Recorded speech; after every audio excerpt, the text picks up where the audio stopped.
बिस्मिल्लाहिर्रहमानिर्रहीम। अस्सलाम वालेकुम स्टूडेंट्स। आज हम जिस टॉपिक को डिस्कस करने जा रहे हैं this is mononucleotide and dinucleotide. और लास्ट टाइम हमने न्यूक्लियोटाइड और न्यूक्लियोसाइड का डिफरेंस डिस्कस किया था और अभी हम फिर से बात कर रहे हैं मोनोन्यूक्लियोटाइड की। तो बच्चों, जब हम मोनोन्यूक्लियोटाइड को डिस्कस करते हैं तो मोनो का मतलब आप सबको पता है, it means one. So we are discussing here the one nucleotide. और हमारे सिलेबस में जिस मोनोन्यूक्लियोटाइड की एग्जांपल दी गई है that is ATP, adenosine triphosphate. ये आपके सामने एडेनोसिन ट्राइफॉस्फेट का स्ट्रक्चरल फॉर्मूला है।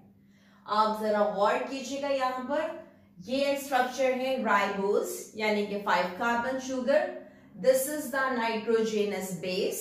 यहाँ पर आपके सामने जो नाइट्रोजेनस बेस है दिस इज द एडेनिन। और ये आपके सामने यहाँ पर फॉस्फेट्स है और यहाँ पर 3 फॉस्फेट ग्रुप्स अटैच हैं, 1, 2 एंड 3 फॉस्फेट ग्रुप। तो क्लास आपको याद होगा जब हमने लास्ट टाइम न्यूक्लियोटाइड को डिस्कस किया था तो हमने बात की थी कि nucleotide is the combination of 3 components. और वो 3 कंपोनेंट्स क्या हो सकते हैं? Nitrogenous base, second one ribose sugar and the third one phosphate group. तो देखें, अगर आपके सामने सिर्फ ये एडेनिन है तो this is the nitrogenous base. अगर आप एडेनिन के साथ राइबोज शुगर भी अटैच करते हैं तो आपको याद आ रहा होगा, हमने डिस्कस किया था nitrogenous base plus sugar it forms the nucleoside. और जब ये न्यूक्लियोसाइड की फॉर्म में आएगा तब हम इसके लिए टर्म यूज करेंगे एडेनोसिन। अगर ये खाली नाइट्रोजनस बेस थी तो तब इसका नाम था एडेनिन। लेकिन जब इस नाइट्रोजनस बेस के साथ जब राइबोज शुगर भी अटैच हो जाएगी तो अब इसका नाम बन जाएगा एडेनोसिन। और आपको याद है the combination of nitrogenous base plus sugar is known as nucleoside. तो आपको आइडिया हो रहा है कि नाइट्रोजनस बेस का नाम क्या है? एडेनिन। न्यूक्लियोसाइड का नाम क्या है? एडेनोसिन। अब अगर आप इस एडेनोसिन के साथ सिर्फ एक फॉस्फेट ग्रुप लगाएं, सिर्फ एक, इन दो की बात नहीं हो रही है अभी, सिर्फ एक फॉस्फेट ग्रुप लगाएं तो तब हम टर्म यूज करेंगे adenosine monophosphate. Why we are saying monophosphate? क्योंकि हम सिर्फ एक फॉस्फेट की बात कर रहे हैं। अगर हम इसके साथ ये दूसरा वाला फॉस्फेट भी अटैच कर दें तो तब हम इसके लिए टर्म क्या यूज करेंगे? Adenosine diphosphate. क्योंकि अब डाई की टर्म क्यों यूज करें? क्योंकि 2 फॉस्फेट लग गए। अगर हम ये तीसरा फॉस्फेट भी अटैच कर दें देन इट बिकम एटीपी, जो कि हम डिस्कस कर रहे हैं एडेनोसिन ट्राइफॉस्फेट। तो देखो बच्चों, जब ये फॉस्फेट लग जाएगा, चाहे 1 लगे, चाहे 2 लगे या 3 लगे, जब भी फॉस्फेट अटैच होगा एडेनोसिन के साथ, जब भी फॉस्फेट लग गया then it become a complete nucleotide. और अगर हम न्यूक्लियोटाइड में से ये सारा फॉस्फेट निकाल दें तो जो रिमेनिंग स्ट्रक्चर है उसके लिए हम टर्म क्या यूज करेंगे? न्यूक्लियोसाइड। और अगर आप इस न्यूक्लियोसाइड में से भी अगर राइबोज शुगर एलिमिनेट कर दें तो रह जाएगा सिर्फ और सिर्फ nitrogenous base which is the adenine. तो आई थिंक आपको मोनोन्यूक्लियोटाइड में एटीपी की एग्जांपल समझ में आई होगी। ये जो आपको रेड कलर के बॉन्ड्स नजर आ रहे हैं these are the high energy bond. ATP को एनर्जी करेंसी कहा जाता है। ये सोर्स ऑफ एनर्जी हमारे सेल्स के अंदर, और जब ये इसकी टर्मिनल बॉन्ड ब्रेक होते हैं तो they provide the energy which is 7.3 kilo calorie energy, जो कि हमारे बॉडी फंक्शंस को परफॉर्म करने में हेल्प करती है। ये तो हो गया मोनोन्यूक्लियोटाइड। क्लास जब हम डिस्कस करते हैं डाई न्यूक्लियोटाइड को तो आपको नाम से आइडिया हुआ कि डाई का मतलब क्या होता है? 2। इसका मतलब क्या हुआ? जब 2 न्यूक्लियोटाइड एक दूसरे से ज्वाइन होंगे तो फॉर्मेशन किसकी करेंगे? डाई न्यूक्लियोटाइड की। अब सवाल ये पैदा होता है कि जब डाई न्यूक्लियोटाइड की फॉर्मेशन होगी तो उनके दरमियान में बॉन्ड कौन सा होगा? तो क्लास यहाँ देखिएगा, अभी अभी हमने न्यूक्लियोटाइड डिस्कस किया था। देखें, किसी भी टिपिकल न्यूक्लियोटाइड के अंदर कार्बन नंबर 1 पर प्रेजेंस किसकी होती है? नाइट्रोजनस बेस की। कार्बन नंबर 5 पर प्रेजेंस किसकी होती है? फॉस्फेट ग्रुप की। तो this is the typical nucleotide. अब जब एक न्यूक्लियोटाइड ने दूसरे न्यूक्लियोटाइड से ज्वाइन होना है तो फिर कौन कौन से कार्बन इन्वॉल्व होंगे? Again in this nucleotide carbon number 1 पर नाइट्रोजनस बेस, कार्बन नंबर 5 के ऊपर यहाँ पर फॉस्फोरिक एसिड है। अब किस तरह से ये फॉस्फोरिक एसिड इस और इस दूसरे वाले न्यूक्लियोटाइड के साथ अटैच होगा या लिंक बनाएगा?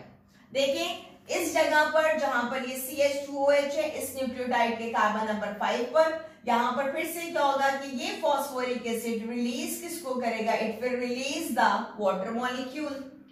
So this is the condensation reaction, एक वाटर मॉलिक्यूल रिलीज हो जाएगा। अगर हम इसको देखें इस तरफ, यहाँ पे carbon number 3 of this nucleotide इस फॉस्फोरिक एसिड के साथ रिएक्ट करेगा और again there is a release of the water molecule, again water molecule release हो रहा है, कंडेंसेशन रिएक्शन हो रहा है। यहाँ पर फॉर्मेशन हो रही है POC और यहाँ पे भी फॉर्मेशन किसकी हो रही है, POC। इसका मतलब कि यहाँ पे दो बॉन्ड बन रहे हैं, दो एस्टर बॉन्ड बन रहे हैं। So that is why this is the phospho diester linkage. यहाँ पर आपको ज्यादा क्लियर हो जाएगा। देखिए, जब भी दो न्यूक्लियोटाइड ज्वाइन होते हैं तो उनके दरमियान में जो बॉन्ड बनता है, this is the phospho diester linkage. एक न्यूक्लियोटाइड का कार्बन नंबर 5 और दूसरे न्यूक्लियोटाइड का कार्बन नंबर 3 एक दूसरे से इंटरेक्ट होते हैं, बॉन्ड बनाते हैं, एस्टर लिंकेज। लेकिन इनके दरमियान में जो बॉन्ड बनता है, this is known as the phosphodiester bond या फॉस्फोडाइएस्टर लिंकेज। दो जगह पे वाटर का मॉलिक्यूल रिलीज हो रहा है और यूं दो न्यूक्लियोटाइड एक दूसरे के साथ ज्वाइन हो रहे हैं। आप यहाँ पर एक और चीज भी देख रहे होंगे, जब ये दो न्यूक्लियोटाइड ज्वाइन हो गए, इन्होंने बना दिया डाइन्यूक्लियोटाइड, तो आपने देखा कि जो ऊपर की तरफ न्यूक्लियोटाइड है उसका 5 कार्बन जो है, this is the free carbon here, जिसपे कि फॉस्फेट ग्रुप लगा हुआ है और उसने अभी किसी और न्यूक्लियोटाइड के साथ कुछ भी इंटरेक्ट नहीं किया। और नीचे की तरफ आपने देखा कि यहाँ पे 3rd कार्बन जो है वो भी फ्री है और वहां पे उसने भी अभी किसी के साथ इंटरेक्शन नहीं किया। तो इट मींस कि जब भी पॉलीन्यूक्लियोटाइड चेन बनेगी तो एक तरफ 5 प्राइम और दूसरी तरफ 3 प्राइम एंड प्रेजेंट होगा और इसे भी हम आगे डिस्कस करेंगे इन डिटेल जब हम बात करेंगे अभी डीएनए डबल हेलिकल स्ट्रक्चर की। Okay class, these are the examples of dinucleotide. NAD stands for nicotinamide adenine dinucleotide. दो न्यूक्लियोटाइड प्रेजेंट हैं। This is basically a coenzyme, involve होता है ऑक्सीडेशन रिडक्शन रिएक्शन में, खासतौर पर रेस्पिरेटरी प्रोसेसेस के अंदर। इसको डिराइव किया गया है विटामिन से। आप इससे पहले पढ़ चुके हैं कि जो कोएंजाइम है ज्यादातर विटामिन से फॉर्म होते हैं। It is form by the vitamin B3, जिसके लिए टर्म यूज की जाती है निकोटिनामाइड या नियासिन। NADH इसकी रिड्यूस फॉर्म होती है और NAD इसकी ऑक्सीडाइज्ड फॉर्म। सेकेंड एग्जाम्पल हम डिस्कस कर रहे हैं NADP, nicotinamide adenine dinucleotide phosphate, again the coenzyme but it is involved in the photosynthesis reaction और इसके अंदर भी कुछ सेम वैसे ही होगा। NADPH will be the reduced form और NADP जो है वो इसकी oxidized form। थर्ड एग्जांपल हम डिस्कस करें FAD। FAD stands for flavin adenine dinucleotide। ये भी कोएंजाइम में इन्वॉल्व होता है रेस्पिरेशन के अंदर और ये डिराइव हुआ है फ्रॉम विटामिन B2 राइबोफ्लेविन से। FADH2 इसकी रिड्यूस्ड फॉर्म में और FAD इसकी ऑक्सीडाइज्ड फॉर्म में। तो ये हमने अभी कुछ डाइन्यूक्लियोटाइड्स की एग्जांपल डिस्कस कर ली। क्लास अभी हम डिस्कस कर रहे हैं डीएनए की नाइट्रोजनस बेसिस, न्यूक्लियोसाइड और न्यूक्लियोटाइड। डीएनए में नाइट्रोजनस बेसिस हैं adenine, guanine, cytosine, thymine. Nucleoside आपको याद है, this is the combination of nitrogenous base plus sugar. तो अगर एडेनिन के साथ शुगर अटैच होगी तो इट बिकम एडेनोसिन। लेकिन क्योंकि अभी डीएनए को डिस्कस करें, that is why we are placing here the small D. DNA की वजह से हमने यहाँ पे ये डी लगाया, डी एडेनोसिन। इसका मतलब क्या होगा, this is the nucleoside of DNA. इसी तरह से देखो ग्वानिन और शुगर जब मिल जाएंगे तो फॉर्मेशन करेंगे ग्वानोसिन, डी ग्वानोसिन। साइटोसिन से क्या बनेगा, साइटिडीन। थायमिन से क्या बनेगा, थायमिडीन। डी हम सिर्फ किसके लिए लगा रहे हैं, डीएनए की न्यूक्लियोसाइड्स या न्यूक्लियोटाइड्स की वजह से।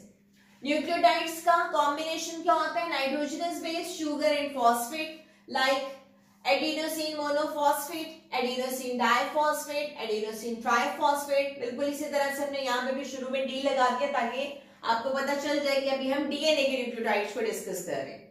तो अगर हम टर्म यूज करें thymidine, it means we are talking about the nucleoside. अगर हम टर्म यूज करें thymine, this is the nitrogenous base. अगर हम टर्म यूज करें thymidine monophosphate nucleotide, thymidine diphosphate nucleotide, thymidine triphosphate nucleotide. समझ गए आप लोग? तो इनमें से कुछ भी एमसीक्यूज में आ सकते हैं, जैसे कि आपके पास क्वेश्चन आ जाए cytidine is nitrogenous base, nucleoside और nucleotide, so the right answer will be the nucleoside.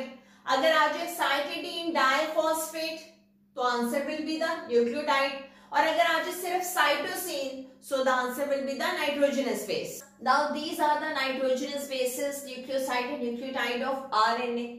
Nitrogenous bases RNA में देखें क्या है, एडेनिन, ग्वानिन, साइटोसिन, लेकिन थायमिन की जगह पर यहाँ पे क्या आ गया, यूरेसिल।